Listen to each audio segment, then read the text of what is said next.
बिल्किस बानो के कत्ल जो सांप बढ़ा रहे हैं।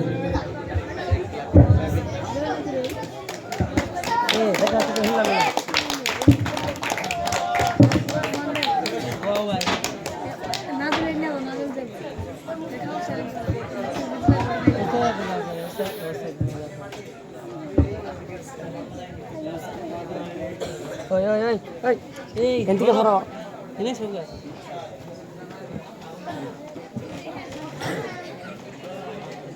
Oi, Labi, nasi. Kami ambil dia dulu.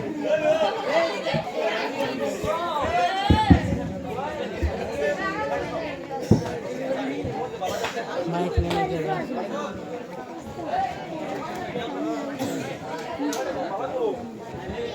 तो mic कर दे और जज साहब, आज इस अदालत में हम आने का मकसद ये है कि हमारे मकतूल बिल्किस बानो की कातिल आज हमारे सामने ही मौजूद है। आज मैं आपके सामने कुछ ऐसे सबूत और गवाह के साथ आया हूँ जिससे ये साबित हो जाएगा कि हमारे सामने जो खड़ा है बिल्किस बानो की चचेरा भाई रूहुल अमीन ही असली कातिल है। मैं सबसे पहले जिस दिन हमारे बिल्किस बानो को रेप करके कत्ल किया गया उस दिन के जो सरकारी जो फुटेज है, सीसीटीवी फुटेज है, वो मैं आपके सामने पेश करना चाहूंगा। इस फुटेज में ये बिल्कुल जाहिर होता है कि एक रेंज रोवर कार अचानक एक गेट के सामने खड़ा होता है। फिर वो कार से हमारे रूहुल अमीन निकलते हैं और निकलने के बाद ही वो घर की रोशनी चली जाती है और लाइन कट हो जाती है। और आधा घंटे के बाद यह मुजरिम घर से वापस आता है और उसी वक्त हमारे मकतूल बिल्किस बानो लापता हो जाता है अपने घर से। तो ये दलील और ये सबूत ये जाहिर करता है कि यहाँ पे जो खड़ा है यही शख्स है अपने चचेरी बहन बिल्किस बानो की कातिल है। और उस वक्त जब वो घर से वापस आ रहे थे तो उनके होश हवास के होने के बावजूद उन्होंने कुछ ना कुछ सबूत हमारे सामने छोड़ा है। जब वो घर से वापस निकलते हैं तो उनके बदन के जो टी शर्ट है वो भूल जाते हैं।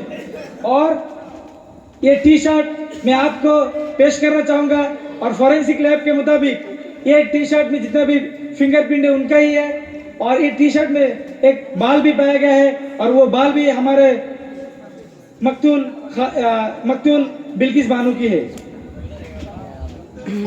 और मैं दो सबूत को आपके सामने पेश किया और मैं एक आखिरी सबूत आपके सामने रखना चाहूँगा। यह है जिस हथियार से हमारे बिल्किस बानो को कत्ल किया गया और उससे पहले उनको रेप किया गया और उसके बाद ही यह हथियार से उनको कत्ल किया गया। और यह हथियार में जो भी फिंगरप्रिंट लिया गया है फॉरेंसिक लैब के मुताबिक इसमें जितना भी फिंगरप्रिंट है ये पूरा ये शख्स जो हमारे सामने खड़ा है। मैं उनसे ये सवाल पूछना चाहूँगा कि आप किस तरह अपने खुद की चचेरी बहन को एक थोड़ा सा माल और थोड़ा सी दौलत के लिए अपने खुद कैसे कत्ल कर सकते हैं? इतना घिनौना काम आप कैसे कर सकते हैं? ये आप इनकार कर सकते हैं कि ये शर्ट आपका नहीं है? जी हाँ, शर्ट तो मेरी है। शर्ट आपका है, वीडियो में दिखाया जाने वाला शख्स भी आप है। यह हथियार मैं आपके पेश करना चाहूँगा। यह हथियार में जो फिंगरप्रिंट मिला है वो भी आपका ही है। तो जज साहब, ये तीनों गवाह यह जाहिर करता है कि अपनी खुद की बहन बिल्किस बानो को कत्ल करने वाला कोई दूसरा शख्स नहीं है। हमारे सामने जाहिर है जो वही असली कातिल है। जैसे जानते हैं इस अदालत इस पे बुनियादी बातें और एक तरफा कभी भी फैसला नहीं सुनाते हैं। मैं मेरे क्लाइंट रूहुल अमीन उसके बरअक्स जितने भी सबूत यहाँ पेश किए गए मैं उन सबूतों को मैं मेरे हक में चाहूँगा और मैं कुछ मोहलत भी चाहूँगा। मोहलत दी जाए।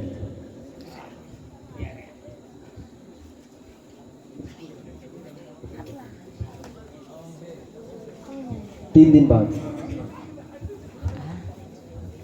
जज साहब, जैसे आप जानते हैं 3 दिन पहले मेरे मुखालिफ वकील जिन्होंने मेरे क्लाइंट पे कुछ आरोप लगाए हैं, दरअसल उन्होंने जो पेश किए सीसीटीवी फुटेज है वो भी फर्जी निकला। और फिर रही बात टी शर्ट और चाकू की, जी हाँ ये तो मेरे क्लाइंट की है, लेकिन मेरे मुखालिफ वकील को ये जो फुटेज है इसमें देखने में कुछ छूट मिली है, क्योंकि ये जो फुटेज है इसमें एआई का इस्तेमाल किया गया है। मैं असली फुटेज लेके आया हूँ जज साहब, आप देख सकते हैं। Objection overruled. मैं असली फुटेज को लेके आया हूँ और ये मैं आपके सामने पेश करना चाहूंगा।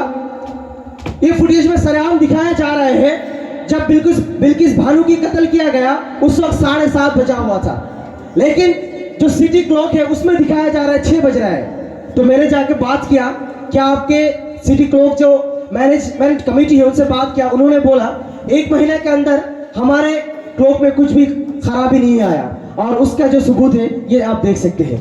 इसका मतलब सीसीटीवी के साथ कुछ तो छेड़छाड़ किए हैं। और मैं जो अभी फुटेज लेके आया हूँ उसमें आप देख सकते हैं जब मेरे क्लाइंट रूहुल अमीन अपने गाड़ी से वहां आते हैं, फिर बारिश होने की वजह से टी शर्ट खोल के वहां रख देते हैं और फिर कॉल आने के बाद वो वापस चले जाते हैं। उस वक्त मेरे क्लाइंट के अब्बू उनको स्ट्रोक आ जाते हैं, उसका मेडिकल रिपोर्ट भी आप देख सकते हैं साहब, मैं आपको पेश करना चाहूंगा। इससे ये साबित हो रहे हैं मेरे क्लाइंट उस वक्त वहां से चले जाते हैं, और ये फुटेज में आप देख सकते हैं जब भी उन्होंने एक कदम आगे रखा उस वक्त बिजली चली गई। आप जब लॉजिकली सोचेंगे ये मुमकिन नहीं, उनका कदम उठाने से बिजली चली जाती है। तो मैं इसलिए उनका घर का जो वॉचमैन है, बिल्किस बानो के जो वॉचमैन, उनको मैं बुलाना चाहूंगा कटघरा में। इजाजत है। इजाजत दी जाए।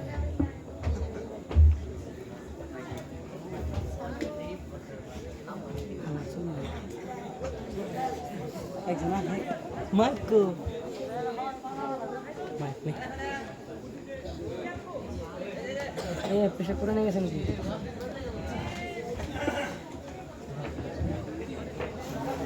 मैं उससे कुछ सवाल करना चाहूंगा। जिस दिन बिल्किस बानो की कत्ल हुई 7:30 पर, उस वक्त हकीकत में क्या हुआ था? उस दिन रात बारिश हो रही थी और अचानक से बिल्डिंग की करंट चली गई। और फिर आप क्या वो करंट चेक किए थे? मैं चेक करने के लिए गया तो उधर आधा घंटा से 1 घंटा चला गया।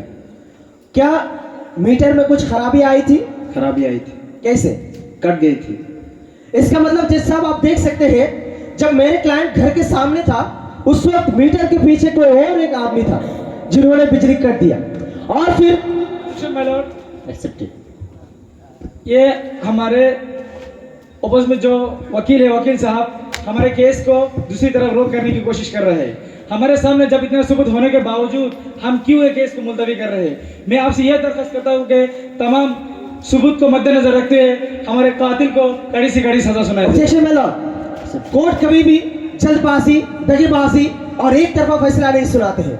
तो मैं बुलाना चाहूंगा बिल्किस बानो की उनके पति एल्विश हुसैन को बुलाना चाहूंगा।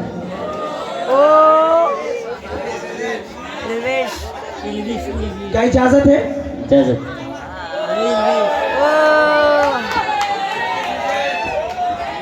अभी ही उनसे मैं कुछ सवाल करना चाहूंगा।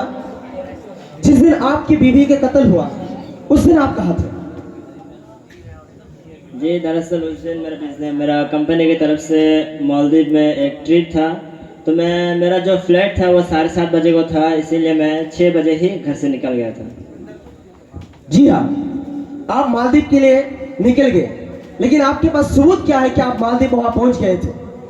जी आप मेरा फ्लैट का जो टिकट है वो भी देख सकते हैं, और वहाँ का मैंने जो रूम वगैरह जो किराए पे लिया, रेंट पे लिया था, उसका भी जो डॉक्यूमेंट्स है वो सब आप देख सकते हैं। जी पेश कर सकते हैं? जी मेरे पास है, देख सकते हैं। और बाकी के कागजात मेरे पर्सनल सेक्रेटरी के पास है। बड़ी बात नहीं। जी हाँ, अगर आपकी इजाज़त है तो मैं उनका पर्सनल सेक्रेटरी फातिमा को बुलाना चाहता हूँ। इजाज़त है।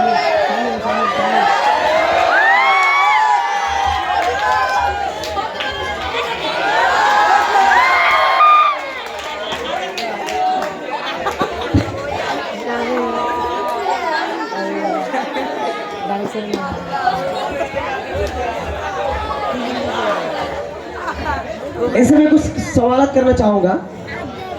जैसे आपके बॉस ने कह दिया कि होटल की टिकट आपने क्या वो टिकट दिखा सकते हैं आप मुझे? जी हाँ, वो टिकट तो मैंने की थी। जी हाँ, आप दिखा रहे हैं, ये टिकट तो सही है।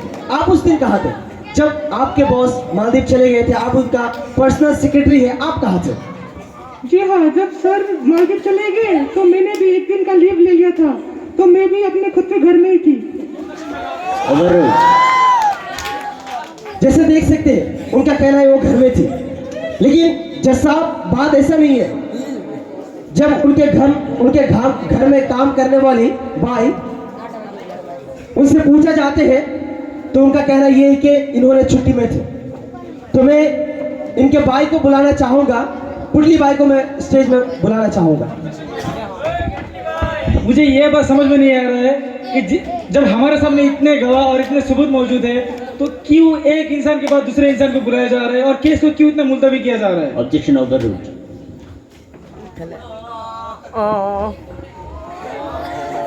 मैं पुटली बाई से 2-3 सवाल करना चाहूँगा। आप कितने घरों में काम करते हैं? जी मैं 3 घरों में काम करती हूँ।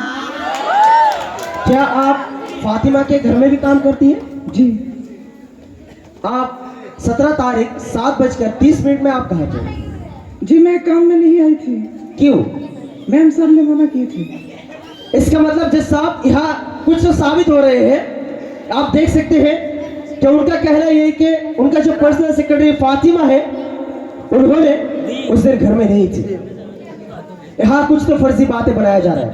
और फिर जो मैं सीसीटीवी फुटेज आपके सामने पेश किया, उसमें भी दिखाया जा रहा है जब मेरे क्लाइंट रूहुल अमीन वहां से जाना ये शुरू करता है, उस वक्त बिजली चली जाती है।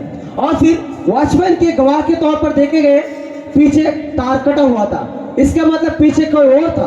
और फिर जब भी बिजली चली जाती है, वहां कुत्ते की भौंकने की आवाज आते हैं। जब कुत्ते भौंकना शुरू करते हैं तो 360 ऑटोमेटिक सीसीटीवी उसकी ओर मुड़ जाते हैं। तो उस आप देख सकते हैं फुटेज में एक फुटेज किधर है? कोई एक शख्स काला कपड़ा पहन के जो आगे और आ रहे हैं, घर की ओर आगे आ रहे हैं। और आप ये भी देख सकते हैं, ये जो टी शर्ट फुटेज में रखा गया है, ये जिस जगह में है, और फिर बिजली आने के बाद वो टी शर्ट उससे 10 सेंटीमीटर दूरी पे है। ये दोनों से साबित होते हैं कि मेरे क्लाइंट वहां नहीं था। और ये जो शख्स था, आखिर ये शख्स है कौन? इसके जब मैं पता लगाने गया तो कल के जो उनका रिपोर्ट है, फॉरेंसिक रिपोर्ट है, और वो जो टी शर्ट था उसमें मुझे एक बाल नहीं 2 बाल मिला। उसमें से एक बाल बिल्किस बानो की है और दूसरी बाल जब हम उसका जायजा लेते हैं, उसका फॉरेंसिक रिपोर्ट आप देख सकते हैं, उसका डीएनए मैच होते हैं। आप देख सकते हैं इसके डीएनए मैच होते हैं फातिमा से। दरअसल फातिमा वहां कहां से आई और फिर बिजली कटने वाला कौन है? तो मैं एक्सेप्टेड। मुझे ये समझ में नहीं आ रहा है कि हमारे वकील जो बातें बोल रहा है, ये कोई फिल्म से कोई कमी नहीं है। ये एक फिल्म हमारे कोर्ट में बना रहे और साथ साथ हम हाँ मिलाते जा रहे हैं। हम आपसे ये दरखास्त करते हैं कि जो भी दलील आपके सामने पेश किया गया उसके मुताबिक जल्दी फैसला सुनाया जाए और हमारे मकतूल बिल्किस बानो को हक मिले। Objection madam. Objection accepted. अदालत कभी भी बेगुनाहों को सजा नहीं देते हैं। मेरे क्लाइंट रूहुल अमीन वो गुनहगार नहीं है। जैसे आप देख सकते हैं, मैं दोबारा बुलाना चाहूंगा एलविश हुसैन का पर्सनल सेक्रेटरी फातिमा को। इजाजत है।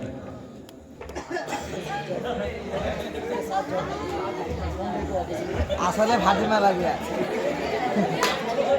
जैसा जैसे फुटेज में दिखाया गया कि वहां से कोई एक शख्स आ रहा था, और जब हम वहां का फुट स्टेप का जायजा लिए, उसका चप्पल नंबर 7 नंबर था। आपका चप्पल नंबर कितना है? जी मेरा भी साथी है। साथ ही है। और फिर टी शर्ट में जो बाल मिलता है उनका डीएनए भी ये फातिमा से मैच होते हैं। दरअसल कातिल यही है। मुझ पर गलत इल्जाम लगा रहे हैं। क्योंकि जब मैं ऑब्जेक्शन माय लॉर्ड। जब मैं ये फातिमा औरत इनके बारे में मैं जब पता करने गया, मुझे पता चला ये औरत भी जाली ही निकली। इनका नाम फातिमा है ही नहीं। आप इनका आधार कार्ड देख सकते हैं। असल में इनका नाम है अंजलि अरोड़ा, जिन्होंने एलवीएस हुसैन के साथ एक साथ 6 से लेकर डिग्री तक की पढ़ाई मुकम्मल की। आप इनका जो टेंपल है आप इस तस्वीर में देख सकते हैं। टेंपल में इनको पूजा करते हुए भी देखा गया है, और उनका आधार कार्ड पे भी ये लिखा हुआ है इनका नाम अंजलि अरोड़ा है। आखिर ये फातिमा कैसे बन गई? और डीएनए और फिर उनका फुट स्टेप और चप्पल नंबर सारे इशारा कर रहे हैं कि ये जो औरत है अंजलि अरोड़ा, जो फातिमा बनकर छुपी हुई है, यही कातिल है। और मेरा क्लाइंट रूहुल अमीन, जो जिनको आरोप लगाया गया है क्योंकि उन्होंने, हम इकरार करते हैं कुछ हुआ था उनके बहन के साथ, जिसकी वजह से वो माफी मांगने के लिए आते हैं, लेकिन अफसोसी के साथ उनके अब्बू का स्टॉप हो जाता है, जिसकी वजह से वापस जाते हैं। और इसी चीज का फायदा उठाकर उन्होंने उनको फंसाया, और ये सारे सबूत बस इशारा उनको ही कर रहे हैं कि कातिल वो है। और फिर रही बात जो चाकू की, उसमें जो फिंगरप्रिंट मिला है, ये चाकू गुम होने का जो एफआईआर है मेरे क्लाइंट रूहुल अमीन ने, उन्होंने 13 तारीख को पुलिस स्टेशन में उन्होंने फाइल किया था। मेरे घर से चाकू लॉस हुआ है। आप उसका भी रिपोर्ट देख सकते हैं। इसका मतलब यही होता है कि ये चाकू चोरी करके, टाइमिंग का पता लगाकर, एआई का इस्तेमाल करके बिल्किस बानो को कत्ल करने वाला मेरे क्लाइंट नहीं है।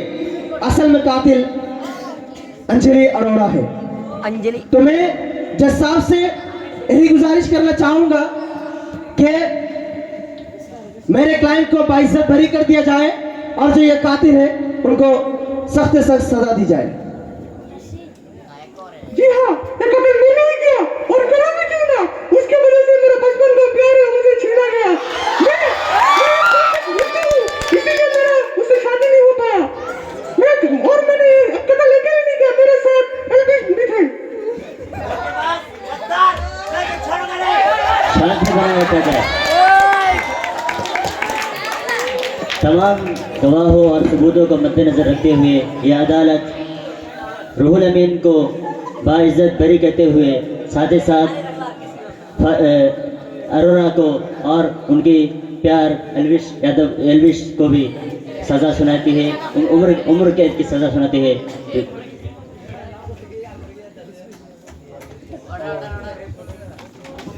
अस्सलाम वालेकुम।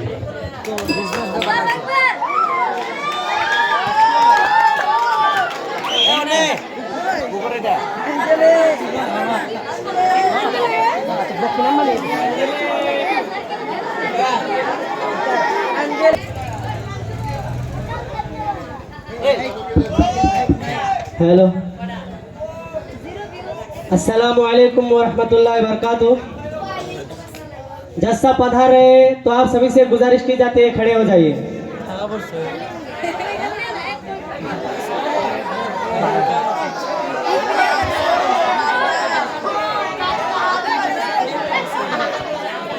नमस्कार और स्वागत है आप सभी का इस अदालत की कार्रवाई में। Case number 303। आज का मामला सिर्फ एक हथियार चोरी का नहीं है, ये मामला है भरोसे के टूटने का, एक पुलिस अफसर की पत्नी का बेइज्जती का और इंसाफ की आखिरी लड़ाई का। सीनियर इंस्पेक्टर जाहिर सिंह, जिन्होंने अपनी पूरी जिंदगी कानून की हिफाजत में लगा दी, आज वो खुद इंसाफ के काटघरे के सामने खड़े हैं। उनकी पत्नी बासिरुन्निसा, जिनके साथ में 2 जुर्म को हिलाकर रख दिया। आरोपी हुजूरी शर्मा पर इल्जाम है कि उसने न सिर्फ बासिर उन्नेसा का खून किया बल्कि उनकी कीमती चीजें लूटकर उन्हें अपनी गर्लफ्रेंड ज़ुबैदा को तोहफे में दे दिया। यह अपमान की हद है। क्या प्रोसिक्यूटर अलक पांडे साबित कर पाएंगे कि हुजूरी वो शैतानी दिमाग है जिसने ये जघन्य जुल्म किया, या फिर डिफेंस लॉयर समीर सहनी अपनी तेज दिमाग से सभी सबूत को गलत साबित कर देंगे? आगे देखते हैं जस्टिस ढोकली गोगोक सिंह की अदालत में क्या जेवर और जिंदगी में हुजूरी को क्या उसकी जुर्म की सजा मिलेगी।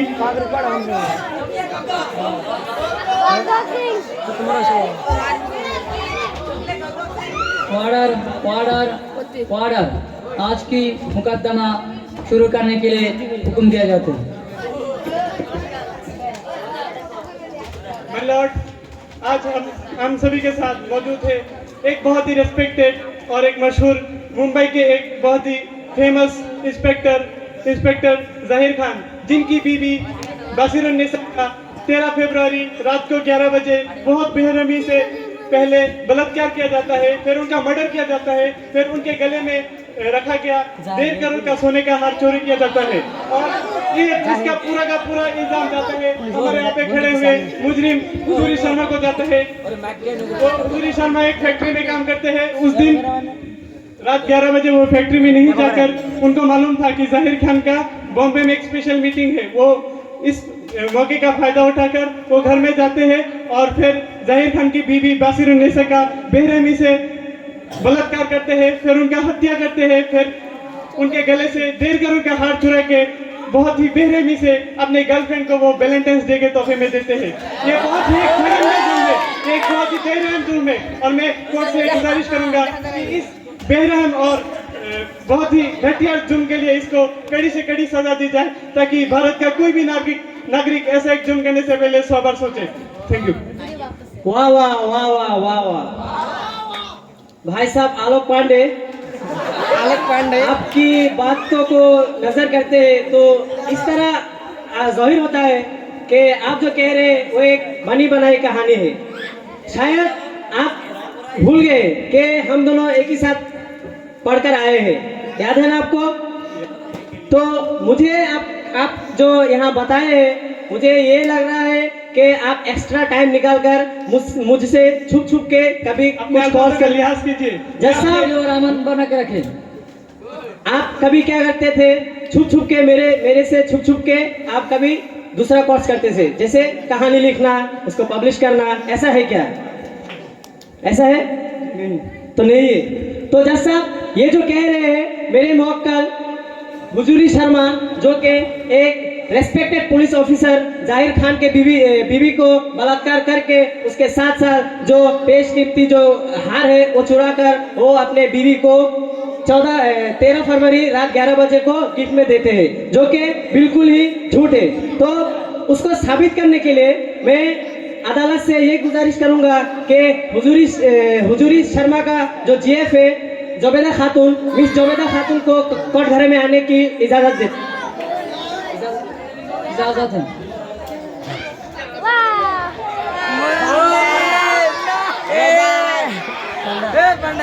तो मिस ज़ुबैदा खातून, मैं आपसे पहला सवाल ये कहना मुनासिब समझूंगा कि मेरे मुवक्किल हुजूरी शर्मा और आपका क्या ताल्लुक है? जी, आपके मुवक्किल हुजूरी शर्मा और मेरा तो 5 साल का रिलेशनशिप है और वो मेरा बॉयफ्रेंड है। जी, वो आपका बॉयफ्रेंड है। तो उसके बाद और एक सवाल ये है कि रात 11 बजे 13 फरवरी रात को आपके पास आए थे? जी, वो 13 फरवरी रात को मेरे पास नहीं आए, बल्कि 14 फरवरी 3:10 बजे वो मेरे पास आए थे। जी, वो जब आपके पास आए थे तो कुछ दिए थे आपको तोहफे में? जी, कुछ भी नहीं दिए। तो जज साहब, इससे ही आया बाया होता है, दूध का दूध पानी का पानी, इसी से जाहिर हो जाता है कि मेरे मुवक्किल हुजूरी शर्मा जो कि बेगुनाह है और जो हमारे मुखालिफ में जो आलोक पांडे जो बेटे हैं वो जिस तरह बता रहे हैं वो जरा सर गलत है। और उसी के साथ साथ मैं आपको और एक रिपोर्ट देना चाहूँगा जिसमें मेरे मुवक्किल साहब जो मुखालिफ में जो बैठे लॉयर है वो जो बताए कि 13 फरवरी रात 11 बजे वो जो इंस्पेक्टर का जो बीवी है उनको कत्ल करके वो अपने जो जेवर को लेके अपने गर्लफ्रेंड को देते हैं। तो उस रात में असल में कुछ ऐसा हुआ कि वो जो अटेंडेंस है माने मतलब वो जो कंपनी में काम करने गए थे उस दिन वो रात को उसमें अटेंडेंस देने गए थे। तो इससे ये रिपोर्ट और उनके जो गर्लफ्रेंड है जुबैदा खातून के गवाही से ये साबित होता है कि मेरे मुवक्किल साहब बेगुनाह है। तो मैं आपसे ये गुजारिश करूंगा कि मेरे मुवक्किल हुजूरी शर्मा को बाइज्जत बरी की जाए। Objection sustained. मिस्टर समी साहब, क्या आपको याद है हम एक ही साथ पढ़ा करते थे? जी बिल्कुल। वो साल था 2023 का 14 फरवरी। मैं अपने गर्लफ्रेंड से मिलने गया था, क्या आपको याद है? जी बिल्कुल। आपने मेरा अटेंडेंस दिया था, आपको याद है? जी इसीलिए तो मैं आपको कह रहा हूँ आलोक पांडे आप समझने की कोशिश कीजिए। मैं वही बोलना चाह रहा हूँ जो अटेंडेंस देकर आप ये बता नहीं सकते कि ये मुजरिम नहीं है। अटेंडेंस आजकल फेक भी बनाया जा सकता है, उसका अटेंडेंस कोई और भी दे सकता है। इसी पांडे साहब अटेंडेंस के साथ साथ मैं उनको उनकी जो जेएफ है उनकी जेएफ के गवाही से भी मैं आपको ये साबित कर रहा हूँ कि वो क्या है निर्दोष है। तो जज साहब ये है उनका जो अटेंडेंस देने का जो डॉक्यूमेंट है ये आप चेक कर सकते हैं और आपसे यही गुजारिश करूंगा कि अदालत को तवील ना करते हुए यही रफा दफा किया जाए। माय लॉर्ड, अब तक हमारे लॉयर मिस्टर सैनी आपका कीमती वक्त और हम सब का कीमती वक्त जाया कर रहे थे और मैं नहीं चाहता कि हम सब का कीमती वक्त जाया हो। मैं इस केस को एक ही आदमी के बुलाने से खत्म करना चाहता हूँ जो कि हमारे मुजरिम हुजूरी शर्मा का बहुत ही पुराना दोस्त और साथी है। मिस्टर शाहिद कपूर को मैं बुलाने की अनुमति मांगता हूँ। इजाजत है।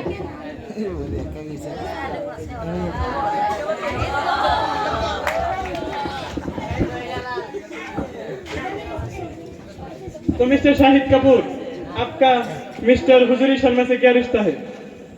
वो मेरा बचपन का दोस्त है, हम दोनों एक साथ ही पढ़े हुए और अभी एक साथ फैक्ट्री में काम कर रहे हैं। दोनों नहीं ताल्लुक है, दोनों एकदम खास फ्रेंड दोस्त हैं हम। क्या आपके मिस्टर हुजूरी के चाल चलन में कुछ पिछले दिनों से कुछ फर्क नजर आया? जी हाँ, मैं कुछ दिनों से देख रहा हूँ कि हुजूरी कुछ बेचैन सा है। जज साहब एक केस के एकदम खिलाफ ही जा रहे हैं। वो उनको लगना लगाने से कुछ केस को बना के रखे। वो ऐसा बेचैन था कि मैं उसको पूछा कि वजह क्या है, तुम हर वक्त अभी पहले की जैसा नहीं हो, अभी बेचैन रहते हो हमेशा। तो वो ऐसे जवाब दिया कि उसके पास उसको पैसा चाहिए, उसके पास पैसा नहीं है। उसका गर्लफ्रेंड को 14 फरवरी में उसके गर्लफ्रेंड को गिफ्ट करना है, इसकी वजह से वो हर जगह पैसा का ढूंढते रहता था। बस इतना ही काफी है।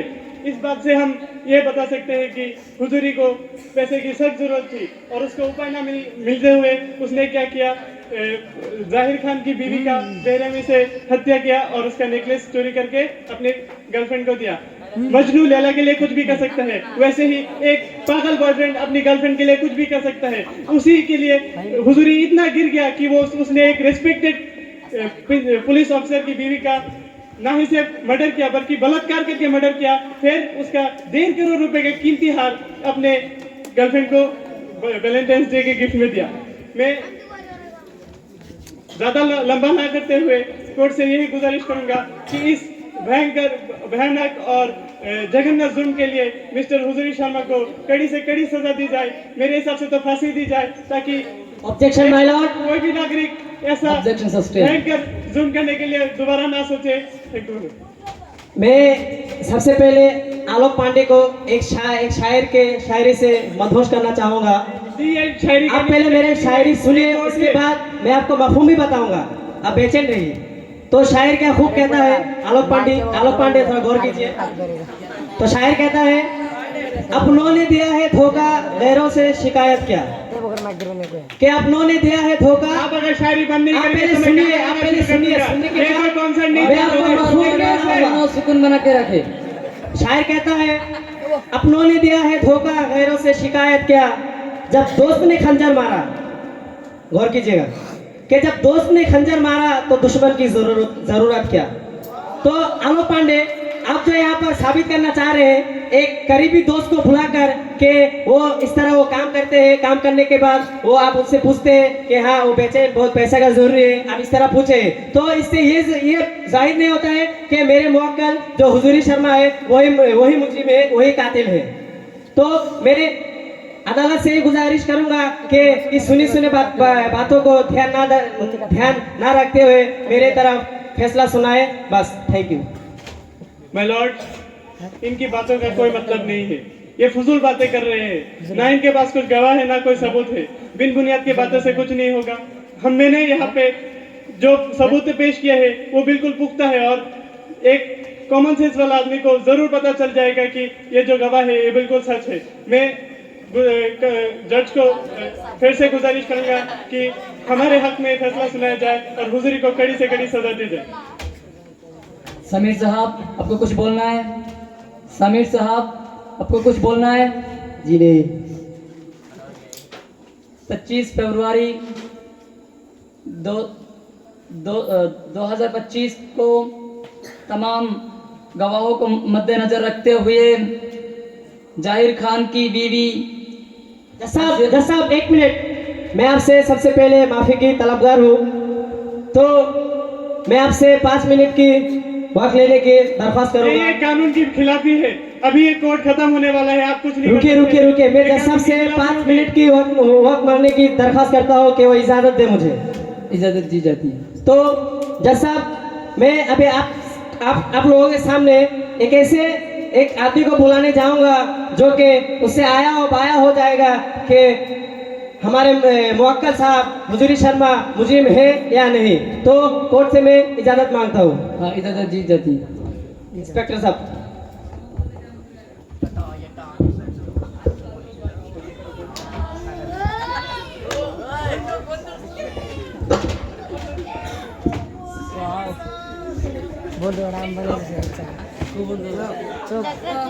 तो इंस्पेक्टर साहब, आपसे पहला सवाल ये है कि आपका और हुजूरी के बीच में कुछ ताल्लुक था? वैसे तो हमारे बीच में कोई ताल्लुक नहीं है। मैं एक इंस्पेक्टर हूँ, वो कंपनी चलाने वाला है।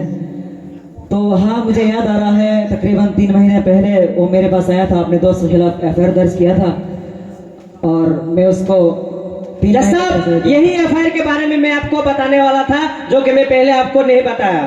तो यही FIR, तो FIR के पहले वो आपको देने से पहले मैं हमारे पांडे साहब का जो गवाह है उनसे एक सवाल पूछने की इजाजत मांगूंगा।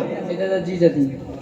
तो शाहिद कपूर, आपसे पहला सवाल ये है कि हमारे जो इंस्पेक्टर साहब बता रहे हैं वो सही है? जी सही है।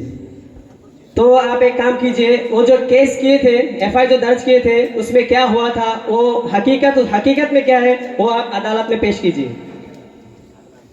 हुआ ये है कि हम काम करते वक्त हमारे दरमियान कुछ थोड़ा सा झगड़ा हो गया, कुछ प्रॉब्लम हो गया, इसी वजह से दोनों के दरमियान दरार आ गया। सही। वो दरार आप बता सकते हैं, दरार क्या है? जी, वो बता नहीं जा सकता, वो पर्सन। ये अदालत है, आपको बताना ही पड़ेगा। जब तक आप नहीं बताएंगे तो ये अदालत कोई नतीजा पर नहीं पहुंचाएगा। आप ऐसे पर्सनल लाइफ में नहीं आ सकते।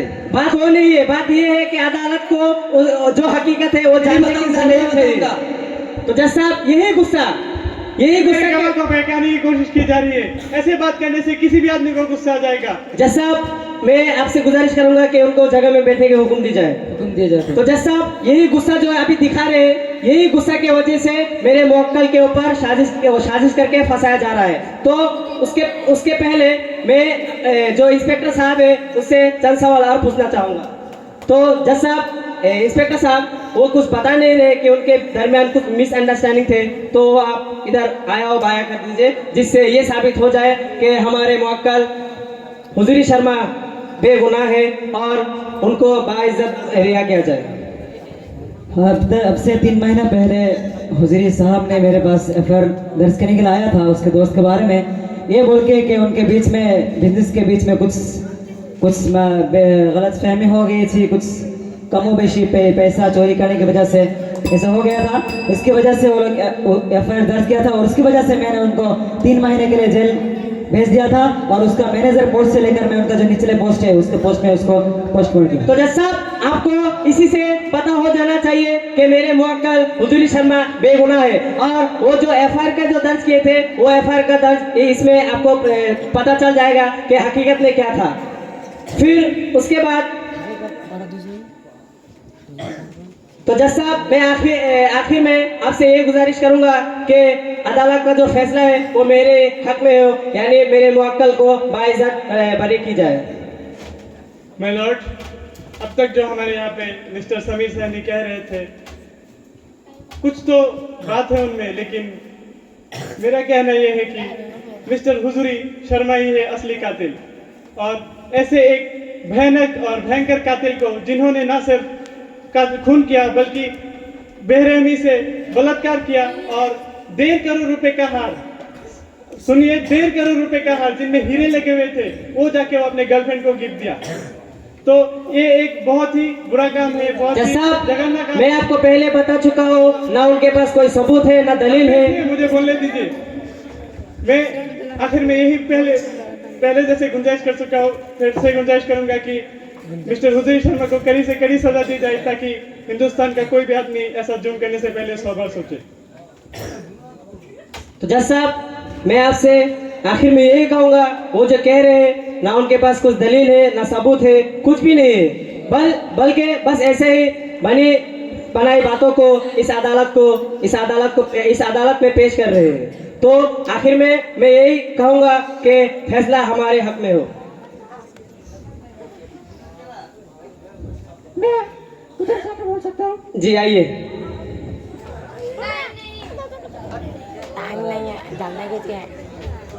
अब क्या कहना चाहते हैं, अदालत को बोलिए। जी आखिर में जो सहनी साहब बोल रहे हैं कि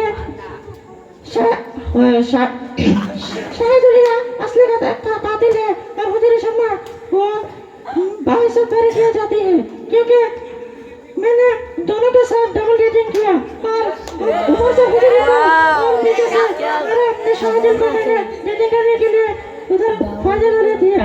इसलिए मुझे जरूरी है कि उन दोनों को मुझे हुजूरी जान को वो बाइज्जत बरी किया जाए और शाहिदुल को एक सख्त सजा दिया जाए। और 13 फरवरी को मेरे घर में असल में हुजूरी नहीं, असल में शाहिदुल आया था, जो कि मेरे साथ हम बिस्तरी करने के बाद तूने मेरे साथ बलात्कार किया, मैंने तेरे लिए सब कुछ दे दिया, तूने मेरे लिए क्या किया? मैंने तेरे लिए नेकलेस करके दिया। आखिर में यही साबित हो रहा है कि हमारे मुवक्किल हुजूरी शर्मा वही बेगुनाह है। तो आखिर में आपसे ये गुजारिश करूंगा कि हमारे हक में फैसला को सुनाया जाए। 25 सितंबर 2025 303 नंबर केस तमाम सबूतों और गवाहों को मद्देनजर रखते हुए आज एक कोर्ट इस फैसले पर नतीजे पर पहुंचते हैं कि जाहिर खान की बीवी को कत्ल करने की वजह से शाहिद कपूर को आज से 15 दिन बाद फांसी की हुक्म दिया जाती है। Court is urgent.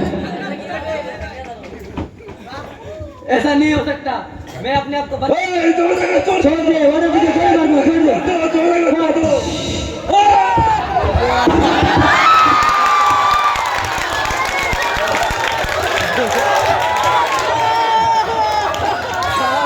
अस्सलाम वालेकुम रहमतुल्लाहि तआला व बरकातहू।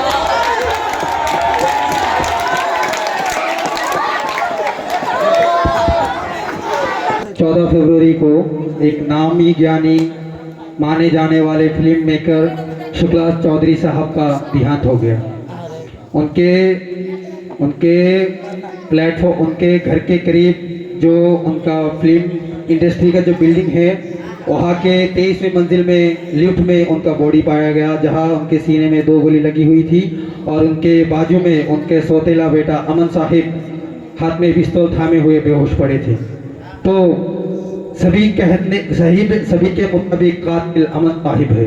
तो असल कातिल कौन है जानने के लिए हमारे इस में बने रहे।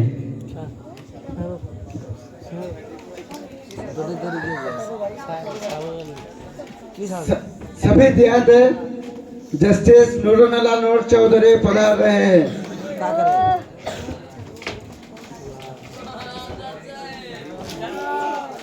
মাথায় বেঁচে এটা গলায় মিলল ওটা কি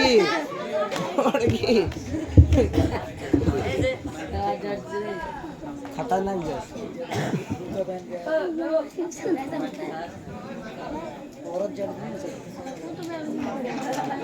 जैसे बैठे से खा hello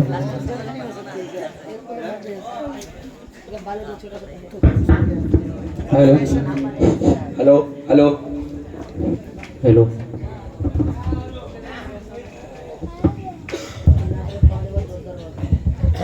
case number 262 Shukla Chaudhary के देहांत। कार्रवाई शुरू की जाए। माय लॉर्ड, सिचुएशन कुछ ऐसा है कि हमारे शुक्ला साहब अपने ही खुद के अपार्टमेंट के 23वीं मंजिल में 14 फरवरी के रात को मरे पड़े हुए थे और उनके सीने पे 2 गोली लगी हुई थी और उनके ही करीब में उनके बाजू में उनके सौतेला बेटा अमन उनके करीब बेहोश पड़ा था और उनके हाथ में एक बंदूक था। माय लॉर्ड, हमारे इस कार्रवाई को और भी आगे बढ़ाने के लिए और इसको और भी अच्छी तरह समझने के लिए मैं हमारे इस हत्या के आईनी गवाह और आंखों देखा गवाह को हमारे सामने आपके कटघरे में पेश करने के लिए इजाजत मांगता हूँ कि हरिदास को आपके सामने, वॉचमैन हरिदास को आपके सामने आपके कटघरे में पेश किया जाए। इजाजत है। हरिदास को कटघरे में लाया जाए।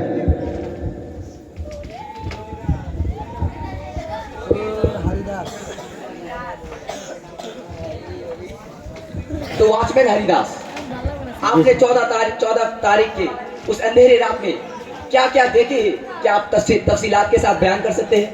जी साहब, मैं हरिदास शुक्ला साहब के वॉचमैन, मैंने 14 फरवरी के उस सुनसान रात में एक बहुत अनोखा और अजीब सी मंजर मुशाहिदा किया है।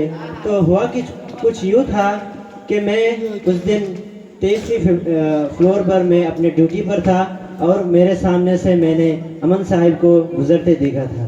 तो जब वो थोड़ा आगे निकल गए तो मैंने उनके पीछे वाले जेब में एक पिस्तौल भी देखा था, मुशाहिदा किया था। तो मैंने उनको रोकने की कोशिश की मगर वो मेरी बात नहीं सुनी और वो आगे बढ़ के लिफ्ट में घुस गए। तो मैंने ये चीज़ को हम छोटे साहब यानी राहुल साहिब को मैं बुलाने गया और उनको लेके जब मैं आधे रास्ते पे था तो मुझे 2 गोलियों की आवाज़ सुनाई दी। तो हम दोनों ने दौड़कर जब लिफ्ट के सामने गए और लिफ्ट की दरवाज़ा खुली तो वहाँ पर जो मंज़र था वो हमें हक्का बक्का रख दिया। तो वहाँ पर जो मंज़र था वहाँ हमारे शुक्ला साहिब पड़े थे और उनके सीने पे 2 गोलियों की निशान थी और उन्हीं के बाजू में हमारे अमन साहिब भी पड़े हुए थे जिनके हाथ में हमने एक पिस्तौल भी मुशाहिदा किया। माय लॉर्ड, एक आईनी गवाह, एक आंखों देखा गवाह, इससे बड़ा गवाह और क्या हो सकता है? माय लॉर्ड, मैं यही कहना चाहता हूँ कि हमारे जो असली कातिल है, असली मुजरिम है अमन, उसको कड़ी से कड़ी सजा मिले और जल्द से जल्द उन पर कानूनी कार्रवाई की जाए। माय लॉर्ड, मेरे मुवक्किल अमन साहब को बार बार कातिल बोल के कहा जा रहा है, जहाँ यहाँ साबित भी नहीं हुआ कि कोई पुख्ता दलील भी नहीं जिससे ये साबित होता है कि मेरे मुवक्किल अमन साहब मुजरिम है, इन्होंने कत्ल किया। तो उस रात जो कहा जा रहा है कि कातिल मेरे अमन साहिब ही है, तो मैं अमन साहब से पूछना चाहूँगा कि उस रात में क्या हुआ था? दरअसल उस रात में जो भी हुआ मुझे कुछ मालूम नहीं, पूरा मैं भूल गया। वाह वाह वाह, ये कैसा बात है?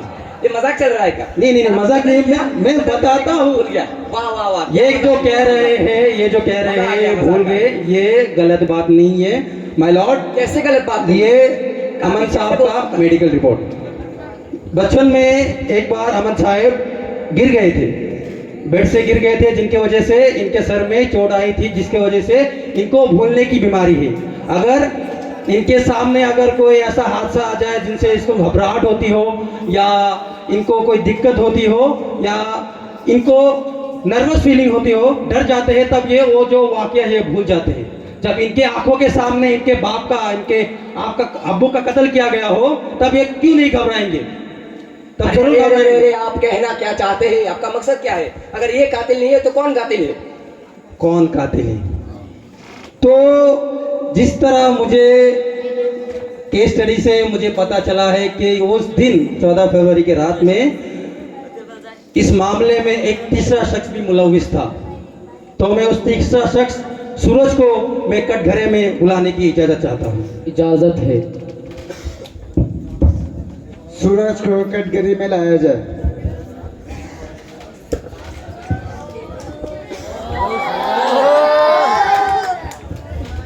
तो सूरज साहब, आपका तारुफ कराएंगे, हम सभी को बताएंगे कि आपका काम क्या है, क्या करते हैं। जी, मैं सूरज कुमार, मैं एक कॉन्ट्रैक्टर हूँ जो कि आने वाले नए नए जो फिल्म है उन सब का मैं प्रमोशन करता हूँ और उनका जो मंजर आम करने का जो काम है वो मेरा है।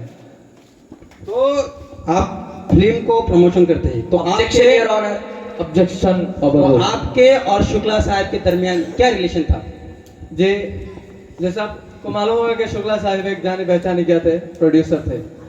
तो उन्होंने जो मार्केट में आने वाले जो नया फिल्म था शोले, उसे के प्रमोशन के लिए, उसे के एडवर्टाइजमेंट के लिए उन्होंने मेरे साथ और उनके साथ एक डील हुई थी कि मैं उनके जो आने वाला फिल्म है शोले, उस फिल्म का मैं क्या करूंगा, मंजर आम पर लाऊंगा, उसको मैं प्रमोट करूंगा, जिसके बदले में उन्होंने मुझसे 30 करोड़ की डील किया था। आपको वो 30 करोड़ रुपया मिली? जी नहीं। आपको मतलब आपने काम किया, आपको पैसा नहीं मिला, तो आपने केस किया होगा जरूर? जी, मैंने केस किया था। और केस का नतीजा क्या निकला? वो दरअसल केस में हार गया। माय लॉर्ड, इन्होंने शुक्ला साहब का काम किया, शुक्ला साहब ने इनका उजरत नहीं दिया और इन्होंने केस भी किया उसके खिलाफ, केस भी हार गए। तो इनका गुस्सा बनता है, ये यही गुस्सा में आके शुक्ला साहब का कत्ल किया। जी जी, बात वो नहीं, मैं उनका कत्ल के बारे में बात तो नहीं है। आज आप कह रहे हैं, आपका कहना मकसद यही है कि आपने शुक्ला साहब का कत्ल नहीं किया? मैंने कत्ल नहीं। तो आपने अगर शुक्ला साहब का कत्ल नहीं किया तो आज 14 फरवरी के रात में शुक्ला साहब के अपॉइंटमेंट में क्या कर रहे थे? और आपके जो गाल में दाग है, ये दाग ताजा है, अनकरीब ही आया था, तो आपके गाल में ये दाग कहाँ से आई? जी, दरअसल मैंने उसी दिन को, उसी रात को 14 फरवरी के रात को मैंने उनके बिल्डिंग पर गया था, लेकिन उनसे मिलने के लिए नहीं गया था, दूसरे किसी मेरे एक रिश्तेदार है वहाँ रहने वाला, मैं उनसे मिलने के लिए गया था। उसी दौरान लिफ्ट में शुक्ला जी से मुलाकात हो गई मेरी और बात हुई कि ये दाग कैसा आया। तो मैं जब लिफ्ट पे गया तो शुक्ला साहब उधर खड़े थे और फिर शुक्ला साहब के साथ और एक लड़का भी खड़ा हुआ था। बात सिर्फ इतनी नहीं थी, शुक्ला साहब मुझे देखकर हंस रहे थे और वो लड़के को बता रहे थे कि ये आदमी मुझ पर केस किया था, ये बोलकर मुझे चिढ़ा रहे थे। तो आपने उसी वक्त उनको कत्ल कर दिया? नहीं, उनके बारे में उनको मैं कत्ल नहीं किया। मुझे इतना गुस्सा आया, फिर मैं क्या कहा, मैं अपने गुस्से में को कंट्रोल नहीं कर पाया, फिर उनके ऊपर मैं झपक गया और फिर हाथापाई में उनका जो नाखून है मेरे इधर लग गया और फिर चोट आ गया। और फिर मैं उनको कत्ल ऐसा कुछ नहीं किया, मैं सोचा कि वो बड़े आदमी है, उनके मुकाबले में हम तो छोटे आदमी हैं, तो फिर यही सोच कर उनसे सुलह करके कि मुझे पैसा नहीं चाहिए, आप ही रख लो, फिर मैं उधर से निकल आया। वाह वाह वाह वाह, क्या बात है, क्या बात है। एक आदमी पर झूठा इल्जाम लगाकर आपने कटघरे पर खड़ा कर दिया, एक आदमी को झूठा सबूत बनाकर आपने कैसे कटघरे में खड़ा कर सकते हैं। इसका मतलब आप जो कुछ भी बताए वो सब झूठ है और मैं जो पहले बताया, पहला सबूत दिया वो था आईनी गवाह। और साथ ही साथ मैं फिर से एक दूसरा सबूत आपके सामने देना चाहूंगा कि माय लॉर्ड, ये देखिए, ये है उनका रिपोर्ट, ये है उनका फिंगरप्रिंट का रिपोर्ट कि जो जिस बंदूक में फिंगरप्रिंट था वो इन्हीं आदमी का, इसी मुजरिम का, यानी कि अमन का फिंगरप्रिंट था। इससे ये साबित होता है कि अमन एक दूसरी बार साबित होता है कि अमन ही असल कातिल है। और आपने बहुत बोल दिया माय लॉर्ड, मैं कुछ बोलना चाहूंगा। इन्होंने कहा कि इनके खिलाफ मेरे पास कोई दलील नहीं है, तो इनके खिलाफ इनके पास क्या दलील है? ये कह रहे हैं कि मौलगाय वारदात में इनको शुक्ला साहब के साथ दिखा गया, इनको भी देखा गया, तो कातिल तो ये भी हो सकते हैं। इनके ऊपर भी शक है कि इन्होंने शुक्ला साहब का कत्ल किया है। उसी तरह मेरे मुवक्किल अमन साहब के ऊपर भी शक है, कोई गवाही नहीं। और रही बात फिंगरप्रिंट की, शुक्ला साहब और अमन साहब का चैम्बर है बिल्डिंग के 30वें फ्लोर पे, और उनके भाई अमन साहब के भाई का चैम्बर है 23वीं मंजिल में। तो जब दोनों आ रहे थे 30वीं मंजिल में 23वीं मंजिल तक, ऐसा भी हो सकता है कि जो कातिल है वो दरमियानी कोई फ्लोर में कत्ल करके पिस्तौल इनके हाथ में थमा के अपना फिंगरप्रिंट पिस्तौल से साफ करके मेरे मुवक्किल को फंसाने के लिए इनके हाथ में पिस्तौल रख के इनको बेहोश करके इनके हाथ में पिस्तौल रख के भाग गया हो 25वें मंजिल में या 26 नंबर मंजिल में या दूसरे कोई मंजिल में, ऐसा हो सकता है। तो मेरा कहने का यही मकसद है कि जिस तरह शक के बिना पर इनको मुजरिम कहा जा नहीं सकता, उसी तरह मेरे मुवक्किल को भी शक के बिना पर मुजरिम कहा जा नहीं सकता।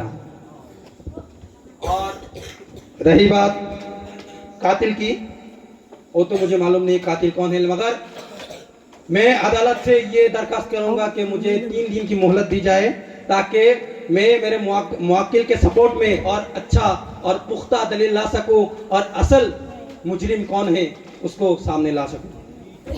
ऑर्डर। तमाम बातों को मद्देनज़र रखते हुए आज का कोर्ट कैफ अहमद को 3 दिन की मोहलत देती है कि वो तमाम सबूतों को इकट्ठा करे। 3 दिन के बाद फिर से कार्रवाई शुरू होगी। आज का कोर्ट यही समाप्त होता है। Court dismiss.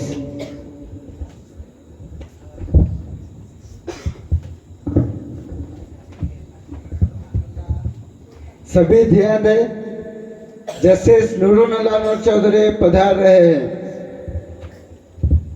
केस नंबर 262 की तीसरे दिन के बाद फिर से कार्रवाई शुरू की जाए।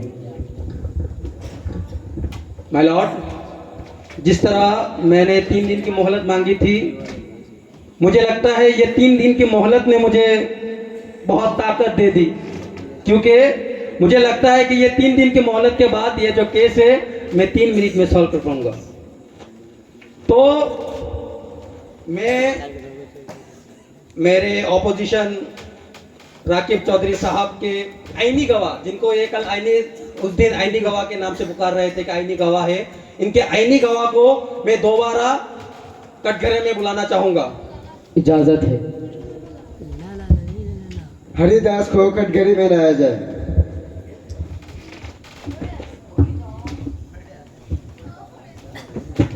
तो हरिदास जी साहब, आप दोबारा बताएंगे क्या उस रात में असल में क्या हुआ था? जी साहब, उस रात में मैंने साहब को मेरे सामने से गुजरते देखा था और उनके पीछे मैंने पिस्तौल का भी मुशाहिदा किया। नहीं, मैं ये नहीं पूछ रहा हूँ कि आपने उस दिन राकिब चौधरी के सपोर्ट में मेरे मुवक्किल के खिलाफ में जो कार्रवाई दी थी, जो दलील जो पेश की थी, जो बातें कही थी, मैं वो नहीं पूछ रहा हूँ।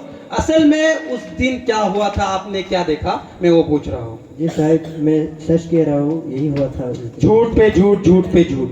मैं ज्यादा सवाल मदद साहब, मैं इनसे और ज्यादा सवाल पूछना नहीं चाहूंगा, मैं डायरेक्ट मुद्दे में आता हूँ। जब आपने मुझे 3 दिन की मोहलत दी और मैं मुशाहदा के लिए, सबूत ढूंढने के लिए शुक्ला साहब की बिल्डिंग में गया था, तब मुझे जब 23वीं मंजिल में पहुंचा, जिसके वॉचमैन ये है, तब मैंने देखा ये घबराए हुए थे और भाग के कहीं जा रहे थे। तब मुझे शक हुआ, तो मैंने इनका पीछा किया और मैंने वीडियो भी बनाया। तब एक कोने में जाके छुप के ये किसी से बात कर रहे थे, जो वीडियो रिकॉर्डिंग मेरे पास है, मैं आपको दिखाना चाहूंगा। तो ये वीडियो में ये क्या करते हैं, एक शख्स से बात करते हैं, तो ये रिकॉर्डिंग आप सुनिए। हेलो जी, आपको चिंता करने की कोई जरूरत नहीं है। आप जो मेरे अकाउंट में 25 लाख रुपए दिए हैं ना, उसकी बदौलत मैं सारे सबूत मिटा दूंगा। हाँ जी, ठीक है। साथ ही साथ ये जो टी-शर्ट है, इसको भी पूरी तरह गायब कर दूंगा। हाँ ठीक है, इस कत्ल के बारे में किसी को भनक तक नहीं होगी और केस भी जल्दी से खत्म हो जाएगा। बिल्कुल बेखौफ रहिए आप। ठीक है, मैं भी रखता हूँ। माय लॉर्ड, ये जो वीडियो मैंने आपको दिखाया, रिकॉर्डिंग जो मैंने आपको सुनाया, इससे तो ये बात साबित होता है कि ये जो कह रहे हैं ये गलत कह रहे हैं। रही बात मुजरिम की, जो अभी तक पता नहीं चला है मुजरिम कौन है, तो ये मुजरिम, ये जिनसे बात कर रहे थे, जिनसे इन्होंने 25 लाख रुपया लिया अपने मुंह को बंद करने के लिए, वो कौन है, मैं इसने पूछा जाऊंगा। आप बताइए वो कौन है, सबके सामने आप जाहिर कर दीजिए कि मुजरिम कौन है, किससे आपने रिश्वत ली और किसकी बात को आप छुपा रहे हैं। ये क्या बताएंगे, जबकि इनके मुंह में 25 लाख रुपया का ताला लगा हुआ है। ये कुछ बोल पाएंगे? इनके मुंह में 25 लाख रुपया का ताला लगा हुआ है। तो मुजरिम कौन है ये भी पता चल जाएगा चंद ही मिनट में। देखिए, इनके बैंक अकाउंट में 25 लाख रुपया क्रेडिट हो चुका है। देखिए इनका बैंक डिटेल्स मैं दिखाना चाहूंगा। कल ही इनके अकाउंट में 25 लाख रुपया डाली गई है, और जो इनके बैंक अकाउंट में 25 लाख रुपया डाला है उसका रिपोर्ट भी हमारे पास है। और दूसरा, इनका कॉलिंग लिस्ट भी मैं लाया हूं। जिस टाइम में मैंने ये वीडियो क्लिप लिया था उसी टाइम का रिपोर्ट है। उस टाइम में वो किनसे बात कर रहे थे। तो ये जो रिपोर्ट है, जिनसे ये पैसा लिए और जिनसे ये बात कर रहे थे, वो कोई और नहीं, शुक्ला साहब का सगा बेटा अशरफ।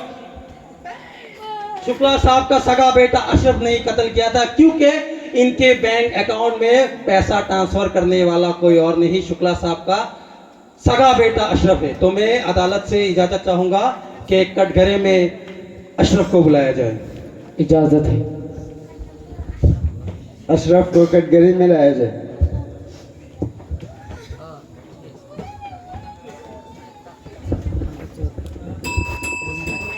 तो आपने अपने सगे बाप को कत्ल किया? नहीं, बिल्कुल नहीं। मैं कैसे मेरे बाप को कत्ल कर सकता हूँ? माय लॉर्ड, ये कह रहे मैं मेरे बाप को कैसे कत्ल कर सकता हूँ?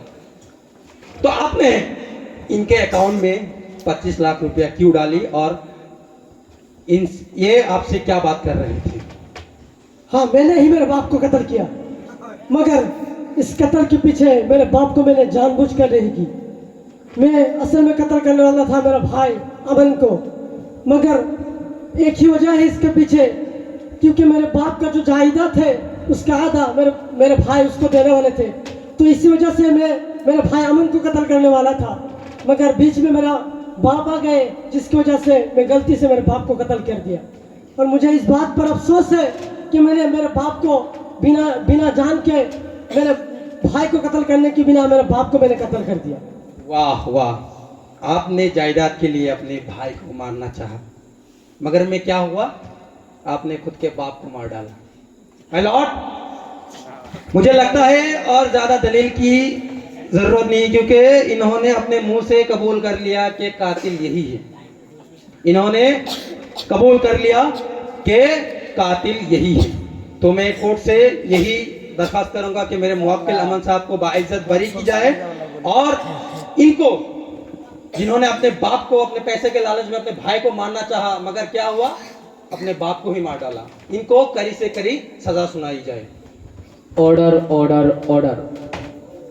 तमाम सबूतों और गवाहों को मद्देनजर रखते हुए आज का कोर्ट ही फैसला सुनाता है कि अमन जी को बाइज्जत बरी की जाए, और राहुल को दफ़ा 302 के तहत उम्र कैद की सज़ा दी जाती है, और हरिदास को बात छुपाने के वजह से 5 साल की सज़ा दी जाती है।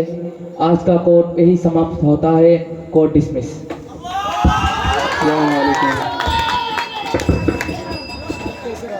बता